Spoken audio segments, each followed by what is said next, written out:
성도님들 기도 덕분에 2달의 안식월을 잘 마치고 돌아올 수 있었습니다. 아프지 않고 건강하게 얼굴이 좀 탔는데요. 그래도 기도해 주신 덕분에 정말 잘 다녀왔습니다. 모든 성도님께 진심으로 감사를 드립니다. 실시간 예배를 제가 참석하지 못하고 이제 다른 교회 예배 드릴 때에도 또 짬짬이 우리 시온찬양대 찬양 영상도 보았습니다. 늘 은혜 찬양 들려주셔서 또 수고가 많으셨습니다. 자, 2달 만에 이렇게 다시 강단에 서려니까요, 얼마나 긴장이 되고 떨리는지.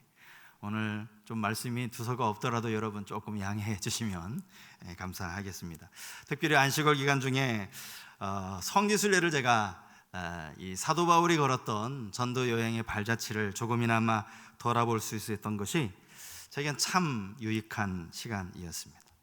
사도행전 16장에 보면요, 바울이 환상 중에 마게도냐 사람 한 사람을 만나죠. 그가 와서 우리를 도우라 라는 그 간절한 호소를 듣고 이것이 하나님의 음성이다, 하나님의 부르심이다 라는 생각을 가지고 계획했던 모든 선교의 계획들을 틉니다.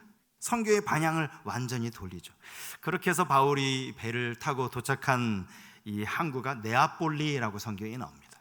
그리고 조금만 더 가면 마게도냐의 첫 성이라 할 수 있는 빌립보가 나오죠. 이 빌립보가 지금의 그리스 땅입니다. 제가 성지순례 한 3, 4일 동안은 이 그리스 지역에 머물면서 성경에 나와 있는 빌립보, 고린도, 또 데살로니가 이런 지역들을 이제 순례할 수 있었습니다. 그리스의 유적 중에서 아마 빼놓을 수 없는 것을 꼽는다면 파르테논 신전일 겁니다. 이것도 방문할 기회가 있었어요. 그리고 그 파르테논 신전 바로 옆에 에렉티온이라고 하는 이름의 신전이 또 하나 있었습니다.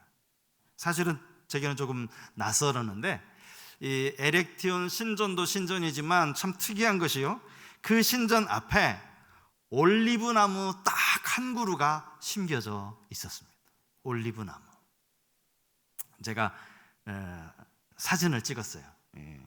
제가 찍은 사진을 한번 보시면 이 뒤에 나와 있는 것이 신전이고 올리브나무 한 그루 가지고 이렇게 상징이죠.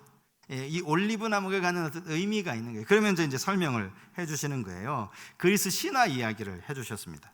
처음 아테네라고 하는 이 도시가 생겨났을 때 이 도시가 참 아름다워서 이 도시의 수호신이 되기 위해서 이 두 신 포세이돈과 아테나가 서로 경쟁을 했다고 합니다. 누구라도 이 도시의 수호신이 되고 싶은 마음에 서로 지지를 않는 거예요. 양보를 하지 않는 거예요.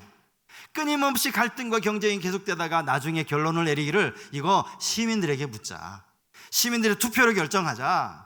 그렇게 해서 이제 시민들의 뜻을 묻기로 했습니다. 여러분, 이 포세이돈이 잘 아는 것처럼 바다의 신 아닙니까? 아테네 사람들의 그 마음을 사기 위해서 그 아테네 도시 중앙에 아주 멋있는 호수를 하나 탁 선물을 했어요. 여러분, 호수가 얼마나 멋있어요. 얼마나 아름답습니까? 막 사람들이, 도시 사람들이 너무 좋아해서 막 호숫가에 발을 담그고, 그리고 그 호수물을 한번 이렇게 탁 입을 적시는데 바다의 신이 만든 호수이다 보니 그 물이 바닷물이었던 거예요. 짜서 먹을 수가 없는 거예요. 이 틈을 타서 아테나라고 하는 신이 시민들을 위해서 잘 보이는 곳에 올리브나무 한 그루를 탁 선물을 했다고 합니다. 그 올리브나무가 도시 사람들의 아주 좋은 반응을 얻어서 결국 아테나가 이 도시를 수호하는 수호신이 되었다. 아테나가 아테네의 수호신이 되었다라는 그런 이야기입니다. 올리브나무는요, 성경이 많이 등장을 합니다. 그리고 올리브나무는 아테네의 상징일 뿐만 아니라 평화의 상징으로도 알려져 있죠. 왜 올리브나무가 평화의 상징이 되었느냐, 그 기원을 성경 창세기에서 찾아볼 수 있는데요, 창세기 8장 10절 11절 말씀에 보면 이렇게 기록되어져 있습니다. 또 7일을 기다려 다시 비둘기를 방주에서 내놓으매 저녁 때에 비둘기가 그에게로 돌아왔는데 그 입에 감람나무 새 잎사귀가 있는지라. 이에 노아가 땅에 물이 줄어든 줄을 알았으며. 잘 아시는 것처럼 홍수 때 40일 밤낮으로 땅에 비가 내리면서 홍수가 났어요. 땅이 완전히 잠겨버렸습니다. 그리고 나서 어느 정도 시간이 지나고 물이 얼마나 빠졌나 알아보기 위해서 노아가 방주에서 비둘기를 날려보내죠. 그런데 처음 날아갔을 때 그 비둘기는 성경에 보니까 발 디딜 곳을 찾지 못하고 그냥 돌아왔다, 이렇게 기록하고 있어요. 아직 물이 덜 빠졌구나. 일주일을 기다립니다. 그리고 나서 다시금 비둘기를 날려보내니까 이 비둘기가 돌아왔는데 입에 무슨 잎사귀? 감람나무 새 잎사귀를 가지고, 새 잎사귀.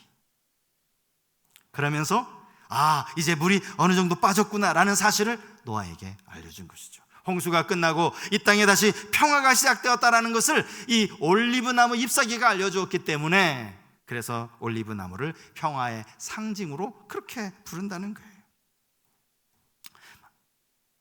조금 전에도 말씀드렸던 것처럼 사실 감람나무 이야기가, 이 감람나무만 가지고도 성경에 여러 곳에서 많은 이야기들을 할 수가 있는데, 저는 오늘 그 중에서 이제 2개의 본문을 가지고 여기 나오는 이 감람나무에 대해서 좀 한번 생각하면서 은혜를 나눠 보려고 합니다. 그 중에 첫 번째가 오늘 읽은 시편 52편 말씀이죠. 우리가 뒷부분을 읽었는데요, 사실 52편의 배경을 제대로 알려면 이 시의 표제어를 보면 알 수가 있습니다.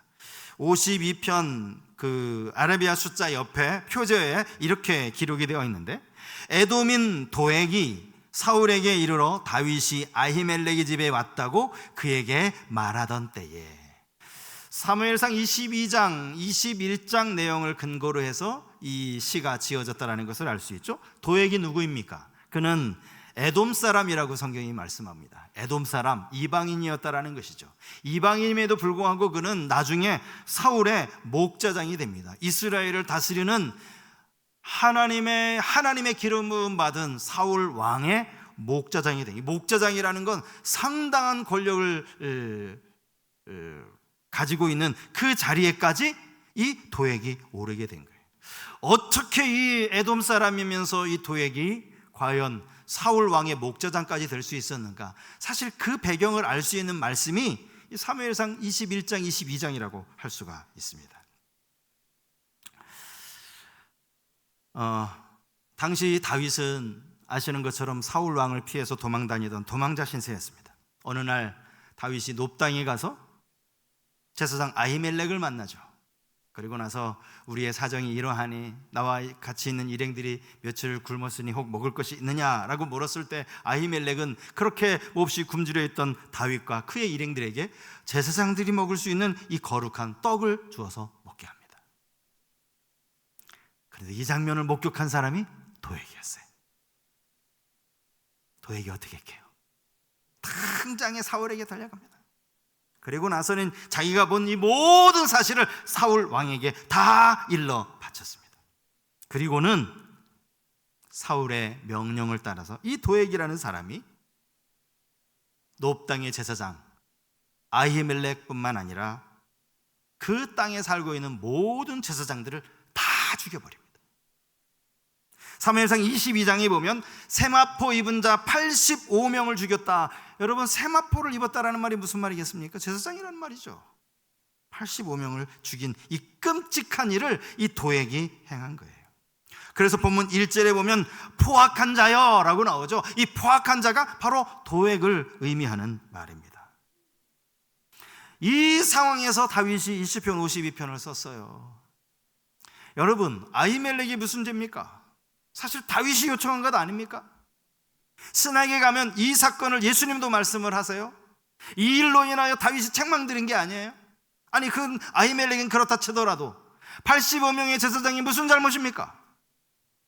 85명의 제사장만 죽임을 당한 게 아닙니다. 성경에 보면요, 여기 남녀와 아이들, 심지어 젖 먹는 아기까지, 모든 가축들까지 다 죽였다. 완전히 이 놉 성읍 전체를 전멸을 시킨 거예요.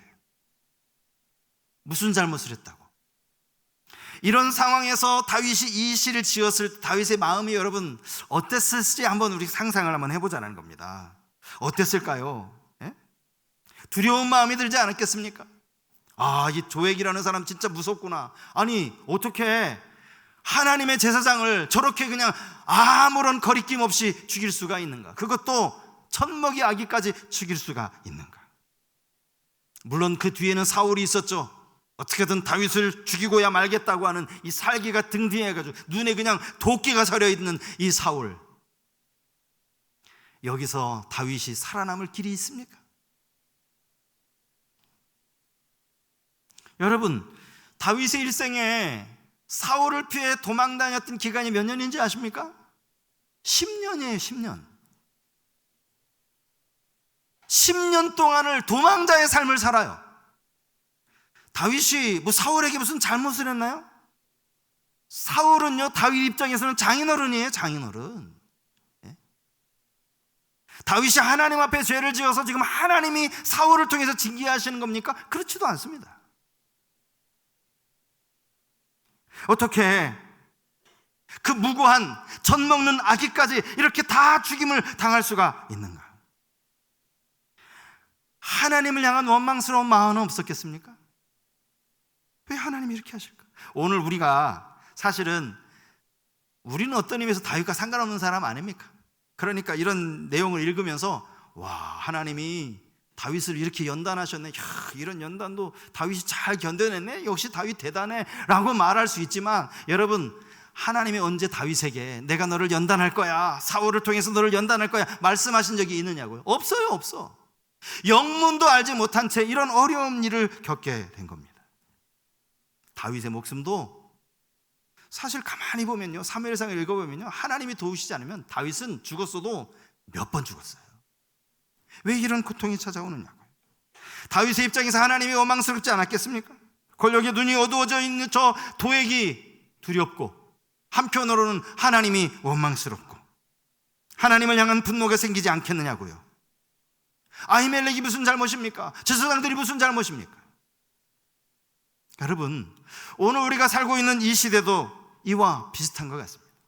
말씀대로 살려고, 믿음대로 살려고, 정직하게 살려고, 하나님의 자녀답게 살려고 여러분 부단히 애쓰시잖아요. 몸부림치시잖아요. 사람들은 거짓말하고 남의 것 도둑질하고 양심의 가책을 느끼지 못하며 살면서, 그런데 우리는 하나님의 자녀라는 이유 때문에 믿음대로 살려고 애를 쓰지 않습니까?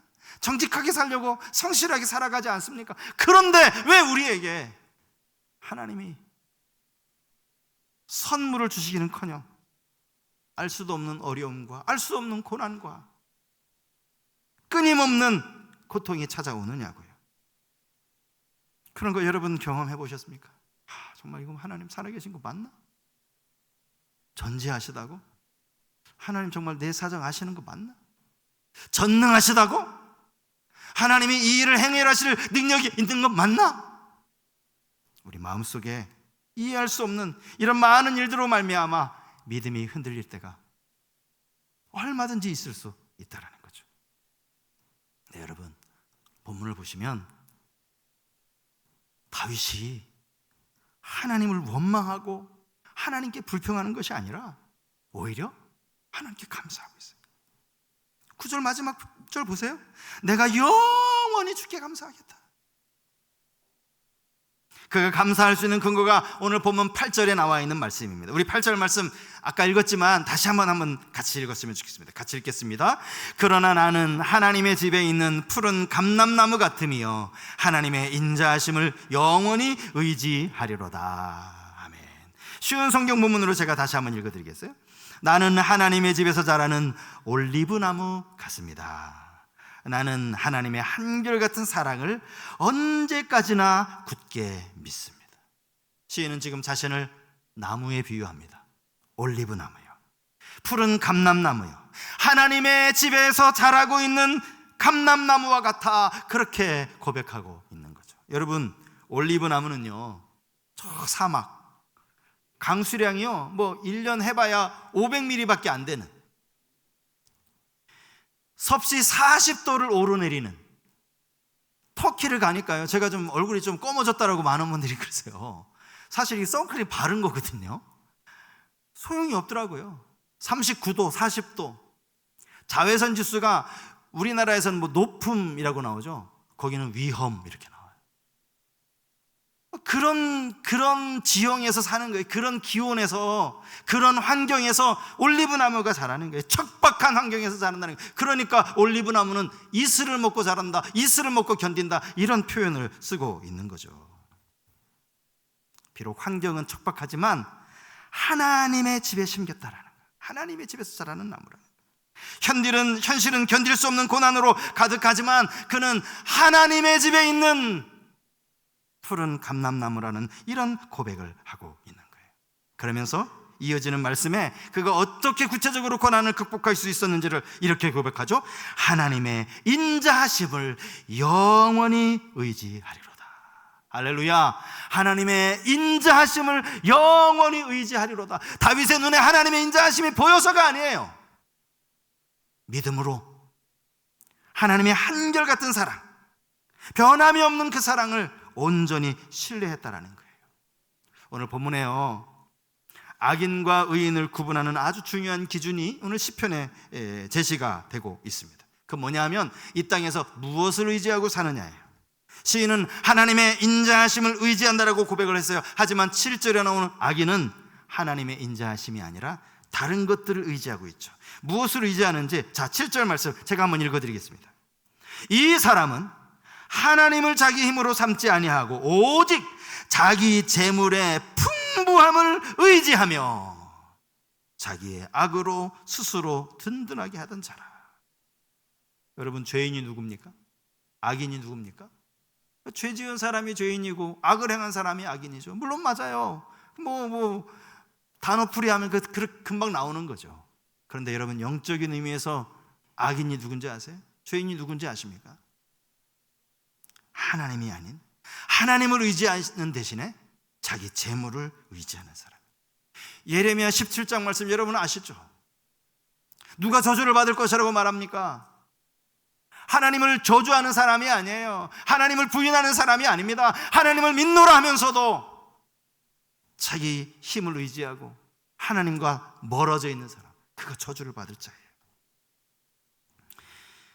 재물을 의지하여 사는 사람에 대해서 성경은 어리석은 사람이라고 그렇게 단정을 짓습니다.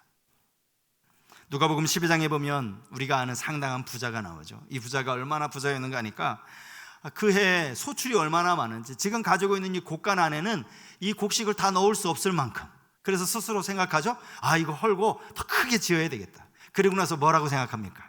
내가 이제 이 곡식들만 잘 쟁여놓으면 몇 해 동안 먹고 살 걱정 없이 편안하게 지낼 수 있겠구나.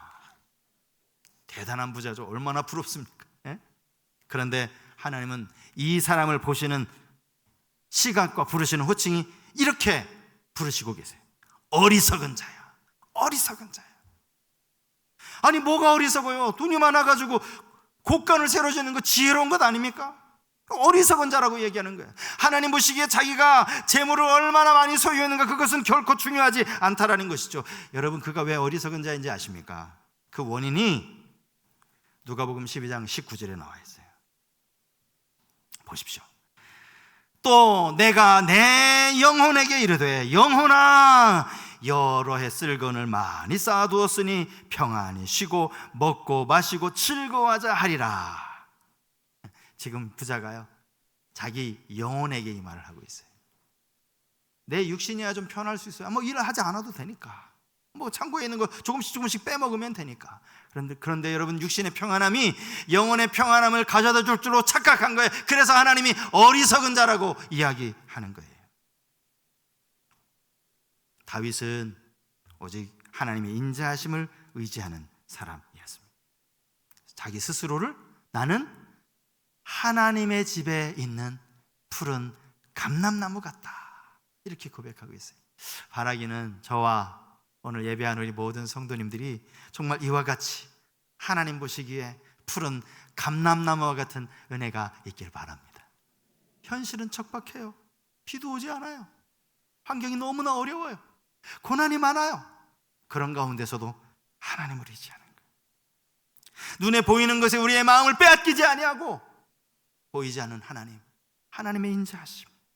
시편 63편 3절과 4절에 보면 이런 고백이 있습니다.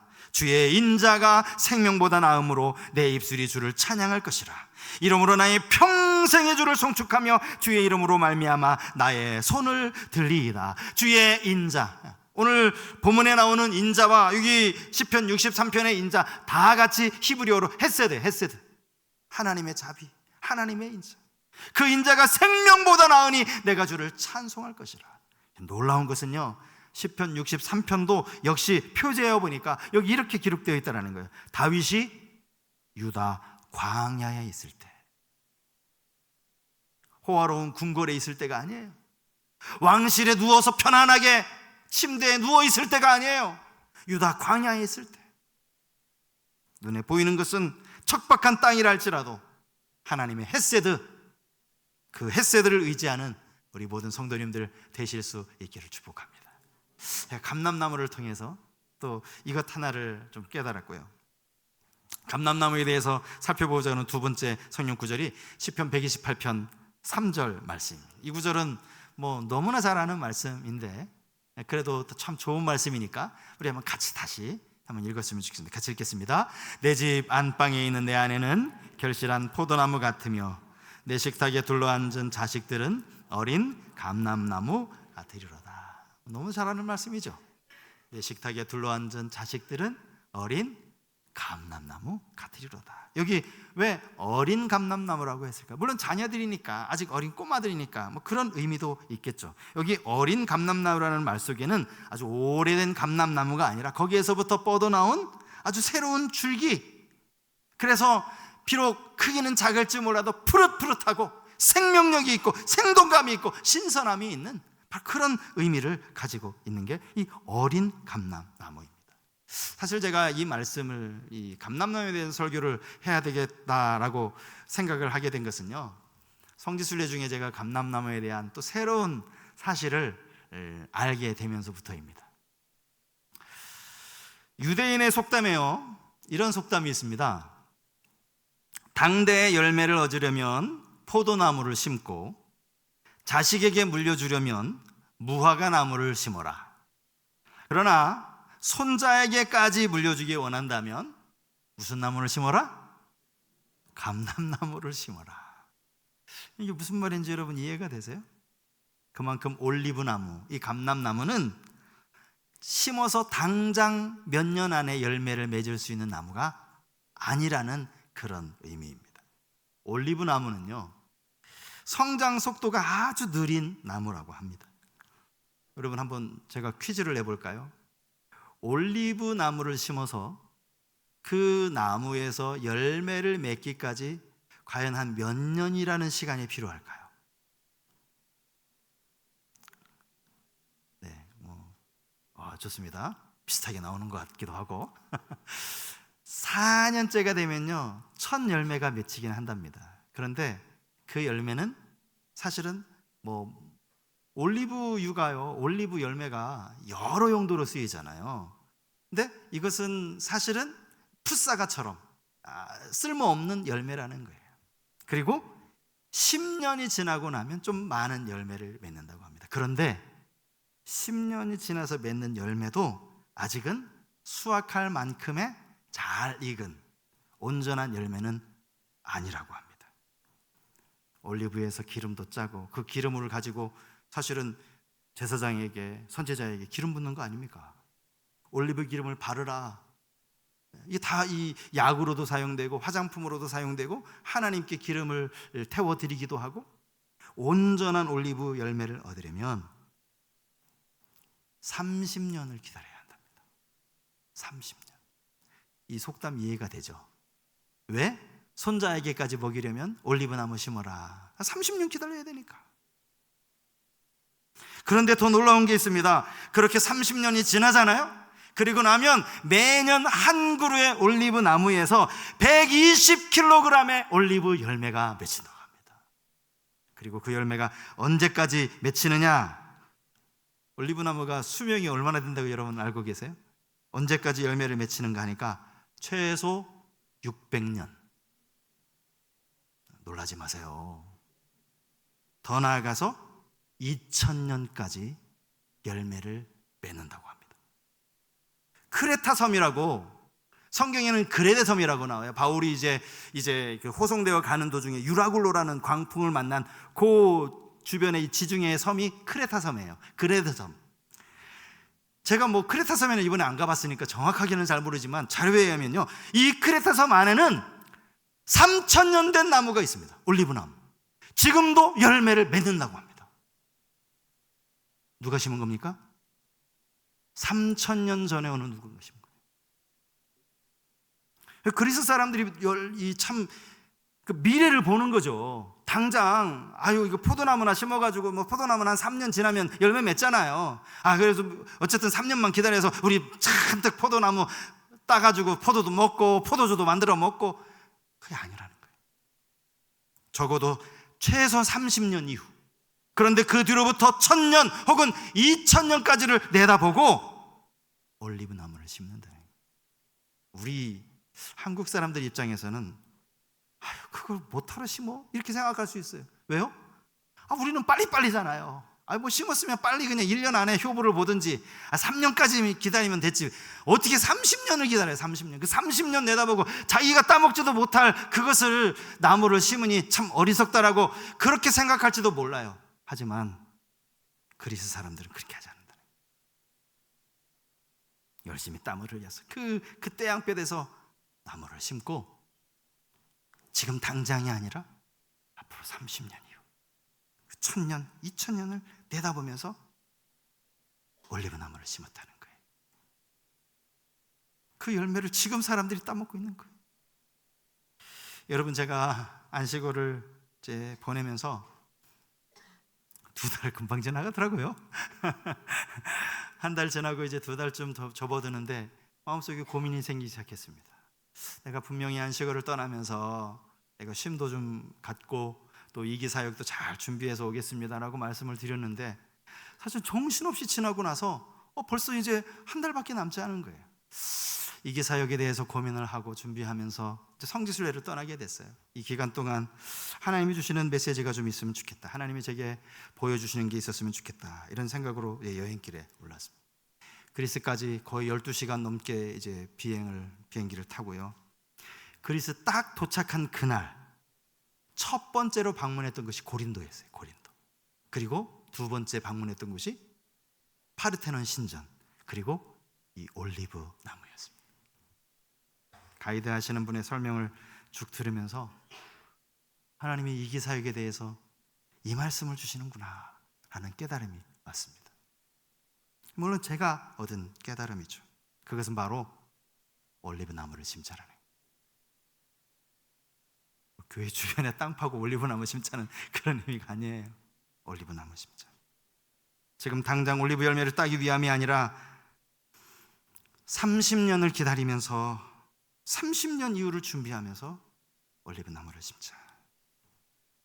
이것이 바로 주일학교 다음 세대를 위해서 교회가 준비해야 될 모습이다라는 그러한 깨달음을 하나님이 개인적으로 제게 주셨어요. 여러분, 지금으로부터 30년 뒤에 성서교회의 모습을 한번 상상해 보신 적 있으십니까? 2053년인가요? 과연 2053년의 성서교회는 어떠한 모습일까요? 이 중에 많은 분들이 이미 하나님 품에 안기신 분들도 분명히 계실 거예요. 그때 교회는 어떤 모습일까요? 30년 이후를 생각하면 여러분 막 기대가 되십니까? 아니면 걱정이 되십니까? 염려가 되십니까? 우리 안에 많은 염려와 걱정이 있는 줄 압니다. 그리고 그 염려와 걱정을 우리가 바꾸기 위해서라도 지금 올리브 나무를 심자라니, 30년을 준비하며 올리브 나무를 심자라니. 사실요, 교회의 어떤 표라는 것, 교회의 어떤 목적이라는 것이 한두 가지가 아니죠. 교회의 사명이 꼭 하나만 딱 집을 수 있습니까? 그래서 뭔가 이것을 하자라고 표를 외치는 게 사실은 좀 부담스러워요. 왜냐하면 그거를 하다가 다른 것을 다 소홀히 되면 그 건강한 교회는 아니니까. 제가 지금 말씀드리는 것도 마찬가지예요. 이제 주일학교를 위해서 우리가 더 많이 기도하고 뭐 구체적인 것들은 이제 계속 고민하면서 또 좋은 정보들도 저에게 주시고 또 우리 교육자들하고 선생님들하고 이런 것들을 이제 많이 고민을 하면서 하나씩 구체적인 것들을 만들어 가겠지만, 절대 그러면 이제 우리 장년들은 다 그냥 찬밥되는가? 절대 그렇지 않습니다. 하나님의 교회는 균형이에요, 균형. 제가 말씀드리는 건 앞으로 이제 36주년이 지난 성서교회가 앞으로 창립 70주년, 창립 100주년을 준비하자는 거예요. 그를 위해서 올리브나무를 심잖아요. 어린 감람나무와도 같은 우리 자녀들이 푸른 잎사귀를 자랑하면서 하나님 보시기에 아름답게 자랄 수 있도록 함께 기도해 주시기 바랍니다. 우리 주일학교요, 그래도 열심히 하고 있어요. 선생님들이 참 많이 애쓰고 숫자가 많지는 않지만 또 우리 성도님들도 많이 기도하시는 거 전 너무 알아요. 너무 잘 알고 있습니다. 참 감사합니다. 사실 주일학교 아이들, 그들이 지금 살고 있는 이 환경 자체가 여러분 척박한 땅 아닙니까? 믿음을 지키며 살아가기가 얼마나 어려운 시기를 그들이 그렇게 믿음을 악착같이 지키며 살아가고 있는데, 그들이 비록 환경은 어려울지라도 하나님의 집에 심겨진 푸른 감람나무가 될 수 있도록 함께 기도해 주시고 또 그렇게 교회를 세워나가는 우리 모든 성도님들이 다 되실 수 있기를 주님 이름으로 축복합니다.